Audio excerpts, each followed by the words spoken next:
Hey, I'm Patrick. I'm the director, DP, and editor, and uh, theme songwriter, and about a lot of other things for Fork in the Road. Hi, I'm Jessica. I am the creator and producer of Fork in the Road and the mom. The true producer of Fork in the Road. The yes, producer of the children of Fork in the Road. Yeah, not a lot of producers can claim actually producing the cast themselves. It is true. It is true. And it is a miracle that I produced them. So, doctors told me I would never produce any, and they were wrong. Oh, Yes. well, I'm glad that you proved them wrong. So, where did this idea begin? Was it over lunch? Was it in a conversation? So, what was the genesis of Fork in the Road? So, I've been traveling with the kids for about 10 years now and homeschooling them all over the world, mostly in Europe. And last year, I was like, hey, this would be great if we turn it into a show because so many people ask me, why do you do this? And how do you do this? So I brought Patrick along and we created something amazing together, I think. But yeah, it was just and it had been an idea in my head for a few years, and I just didn't really know if anyone would watch it. But here we are. Well, a lot of parents have concerns about, putting their kids out there to the world. So, what were your thoughts surrounding that? I was, and I guess I still am concerned. Last week, actually, the first person recognized my kids, and they were like, like deer in headlights, didn't know what to say, didn't know what to do. But I did tell them that it would happen. There are obviously safety concerns around that. But I think that focusing on the food and the travel and not really exposing so much, like I think in reality shows in general, I feel like Mm. those cameras are on constantly Yeah, it's 24/7. crazy. There's like hidden cameras everywhere, and that's why it was really important for me to bring someone like Patrick, who I've been friends with, and we've been friends with for quite some time now. So we love him and trust him, and there was no scariness in having him around, other than he would be eating our food. Well, And Patrick will eat almost anything. So, I fed Patrick and he hasn't complained. yeah, no, no. I mean, it's really, I'd be hard pressed to complain about anything that I'm eating, really. I'm happy eating. Yes, it is a blessing to have food on the table in general. Oh, there Uh, there were moments though, which we can probably get to, where I did get a little hangry on a couple episodes. yes, Where I especially I think being behind the camera, Patrick, and like seeing the kids eating all the food and like enjoying all of this stuff and just like having a grumbling stomach, like, ugh, I need to eat too. Yeah, it's a specific kind of like mini torture when you're watching it all happen, you're smelling it and you're super hungry and you're like, "Oh my gosh." So, Patrick, what was the process that you had from behind the camera, putting the show together and thinking about the shape of it? So, this was a show that took shape as I went along. And a lot of it took shape like a lot of it took place in the editing room later on Mm. because it was such a wild and fun, crazy adventure that it was like, okay, we're gonna cook here now. Now we're gonna go film this other thing in 2 hours over there with someone else. And I was like, all right, But what's fun is that like the kids are so great in that Sebastian's probably the funniest person I know, like just in Here general. we have we have in order of age, Yeah, so we have Nathanael, Nathaniel, who's like the Estella, Renaissance and man, Sebastian. and Ella, who's like the quiet, like astute artist, and Sebastian, who's just like, once you get to know him, he's like the comedian. Like I've been like thought I was gonna throw up. I was laughing so hard because of Sebastian. And so And part of that, without trying. without trying, like he doesn't try to be funny. He's just funny. They're not like show kids, which is like my favorite Yep. part about them. So it was like trying to find a way to get them to kind of come out and showcase who they were a little bit more by just like having fun and sort of allowing the bloopers to happen. I'm like, just it doesn't need to be perfect. Just like be kids and have fun. So that's kind of like how I started thinking about it and I started approaching it. And then for sure in the editing room later when it started coming together, I was like, I just want to it show like a lot of the mistakes because I feel like I think like people like that kind of stuff in general see like it makes everything a little bit more human and less like reality TV-ish. So that was kind of my sort of long-winded answer of how it came together was sort of naturally, and then after seeing what I had, I was kind of like, okay, this is what I want to do with it. Yeah, Well, and we don't Patrick, know. Go ahead. I'm sorry, Jessica. I was Go gonna ahead. say Patrick was really thrown in, like literally thrown into it. I went to pick him up from the airport in Rome, and his flight just kept getting delayed and delayed and delayed. So the kids and I, we were driving from Umbria. We went to Orvieto to just kind of wait and see what happened with his flight. But we had to shoot that day. Like as soon, the plan was to pick him up, go have a nice leisurely lunch, and then go shoot.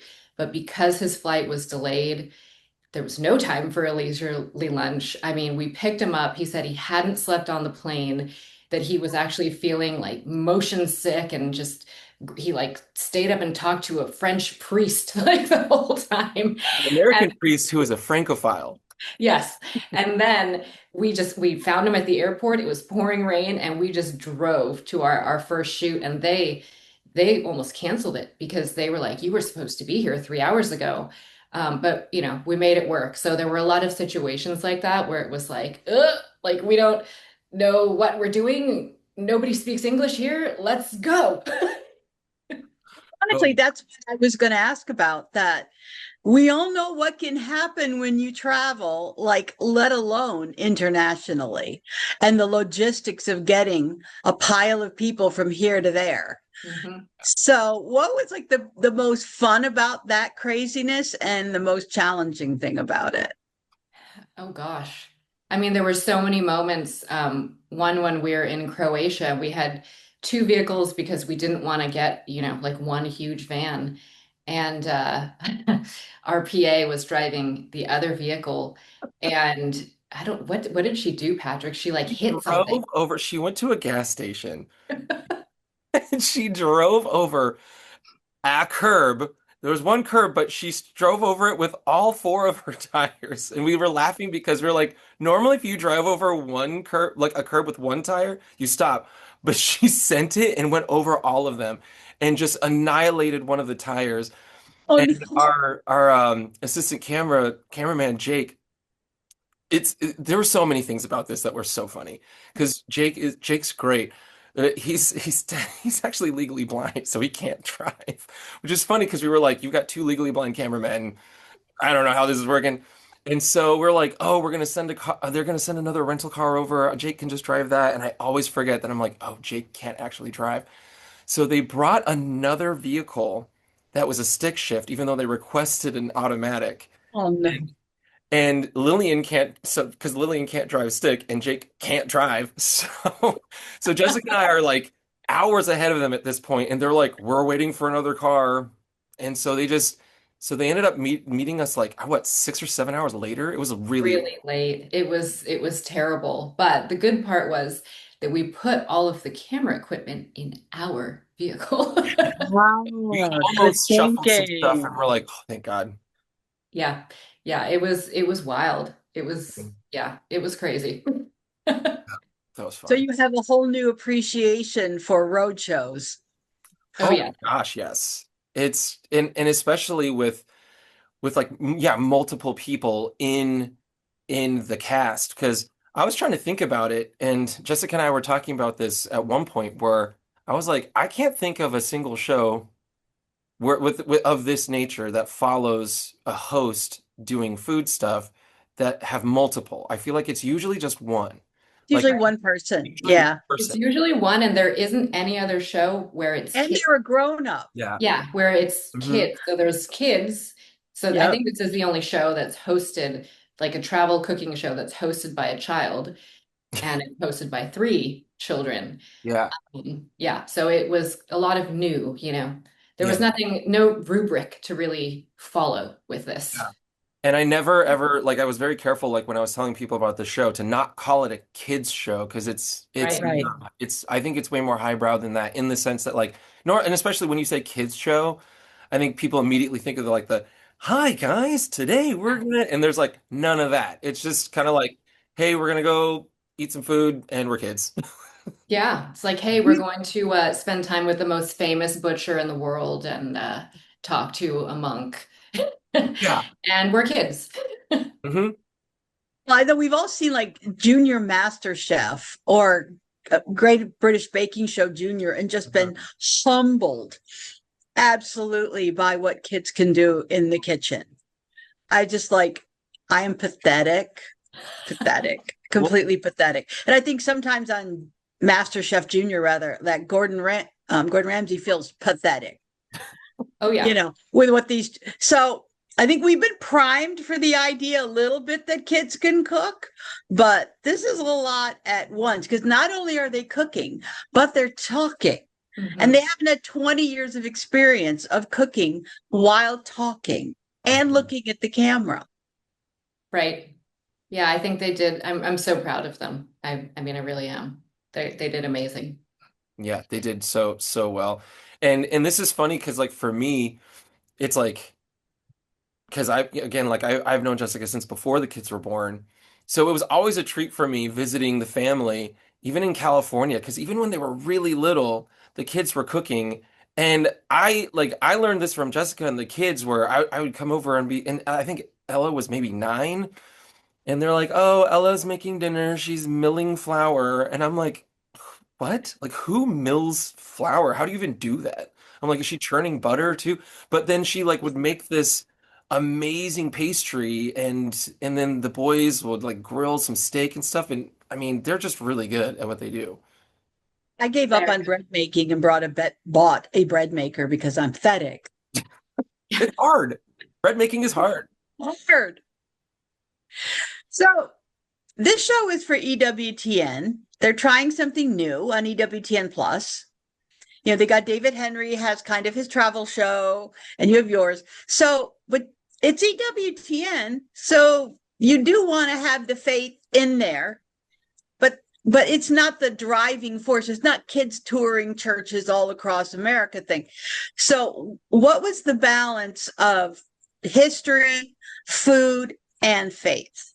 I mean, when we were, location scouting and planning all the places, I also tried to, for the faith stuff, I tried to stay away from the most popular things that were already, there are already shows about this piece of art or this particular church. And I think we also tried to stay away from more popular places in general, like cities. We do have Rome in there, but I was actually really hesitant to have Rome in there because David shows Rome in his show, and then, there's a zillion other TV shows with those Mhm. locations. So we like to show things that are lesser known and places that we actually go when we homeschool in Europe because we go for about a month or a month and a half every year in April and May just to spend time in Italy. Um, and so, we tried to show places we actually do go to and like to see where we think people, tourists and people who are traveling should go and bring their families and not just go to those popular spots. But Patrick, was did a really good, great job in the balance between the faith, the food, and the history homeschool part. I think it came together really well. Yeah, and what's beautiful about the places that Jessica picked is because first of all, I got to experience them too. Like where I was like, I don't know when I'm gonna tour the Swiss Guard barracks. Like that was awesome. Like I could have stayed there all day. And so it was funny because Jake and I, when we were filming, we were like, we have questions too. But what's great is that like the kids were asking so many, and then we'd be like, hey, ask about this, ask about that, because we just wanted to know more. And then unfortunately, like Claude was so amazing. Like he spent so much time with us, but I think we kept him longer than we should have. But the great thing about just I think just Europe in general is that Christianity is so it's in its DNA that you don't even really need to try that hard. And I'm definitely someone who, whether it's music or something that I'm doing creatively, where I don't necessarily feel like I don't want it to be like, oh, this is about my faith, rather that's informed by it. And so I feel like, and Fork in the Road's a little bit more, about those things, but even still, I wanted to strike the balance with like, you don't have to try that hard because everything is kind of imbued in it. And that's why I love even about like pastel de nata, like that little dessert from the Porto episode, is that even in that pastry's identity, it has like roots to it has a Catholic roots. So it's just really cool. Like when you start learning about a lot of these things, it almost starts revealing itself to you the deeper you dive because it's something that was already there. What's been sort of fun this summer is seeing the World Cup tourists come to America Mhm. and leave the major cities and go on road trips and Mhm. wind up at Buc-ee's Yeah.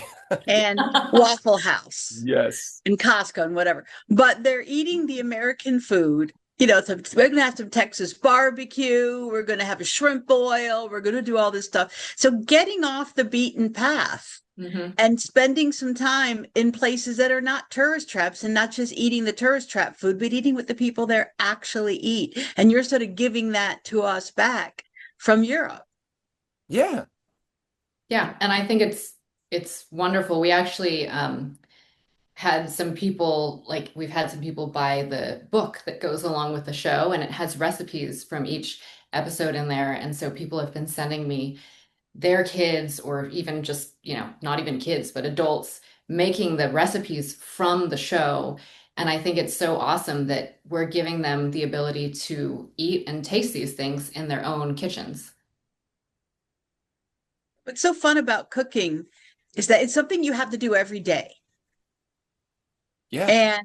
And it's enjoyable, but it's educational, and like baking is science and cooking is art. Mhm. So you're giving kids something they can do in their home that produces something at the end that is real, and they're having to deal with real ingredients and the real vagaries of physics and everything else. So it's such a gift to introduce children to cooking and baking, which is even harder than cooking.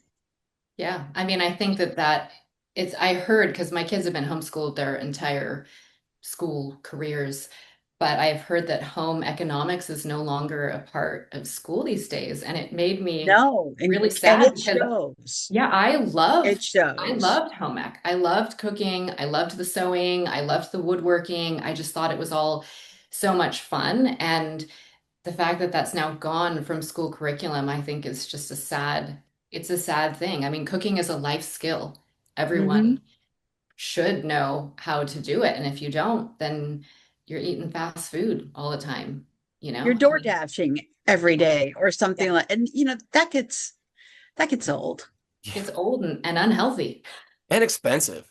and expensive. very Yeah, expensive. so expensive. So, Patrick, you're a musician. You've got some of your music in the show. Yeah. So, Yes. what was the process of picking what songs to use, maybe creating some music?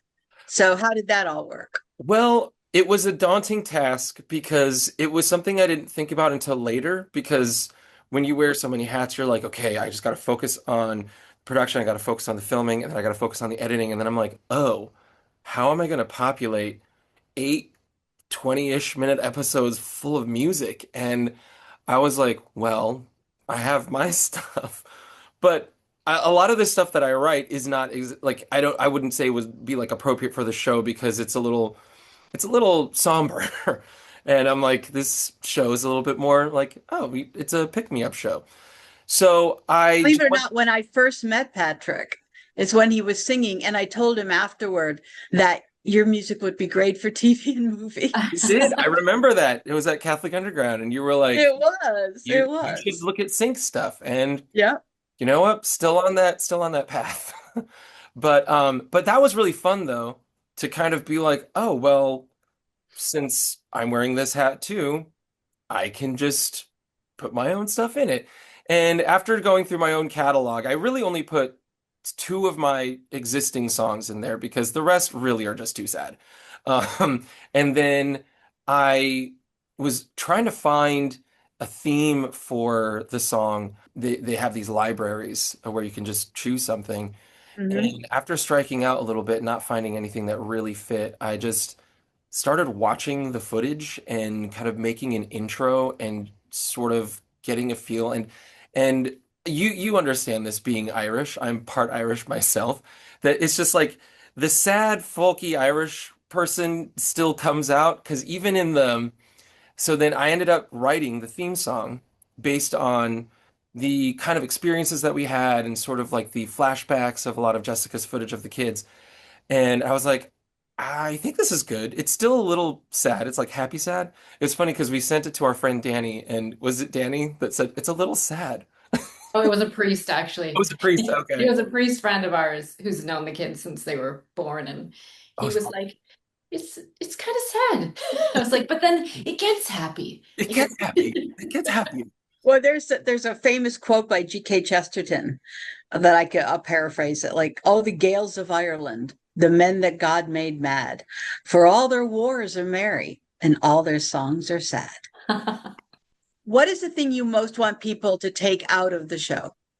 I want people to watch the show and walk away with joy.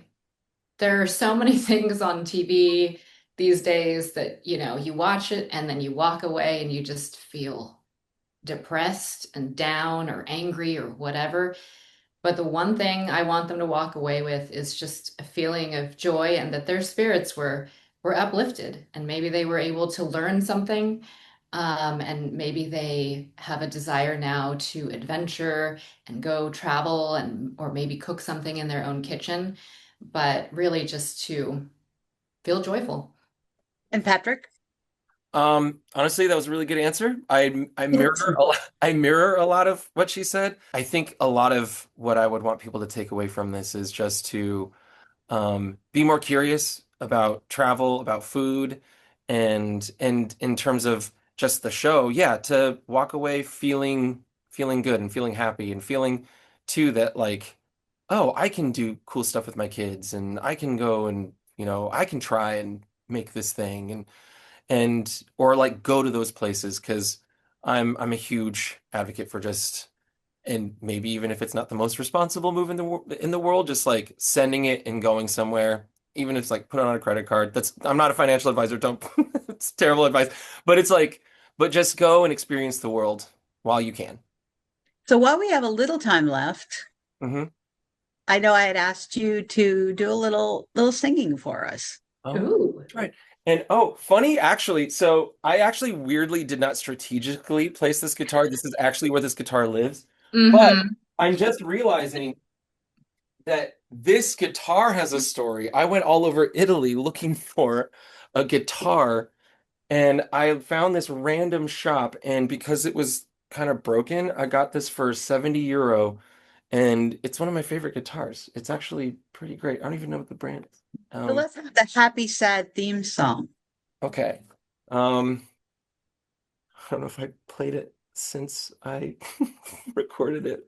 All right, so this is the Happy Sad Fork in the Road theme song. I didn't know where this would lead. Just followed what felt right to me. A door is open, the world is wide. Who knows what's on the other side? There's so much I don't know, but I'm learning as we go.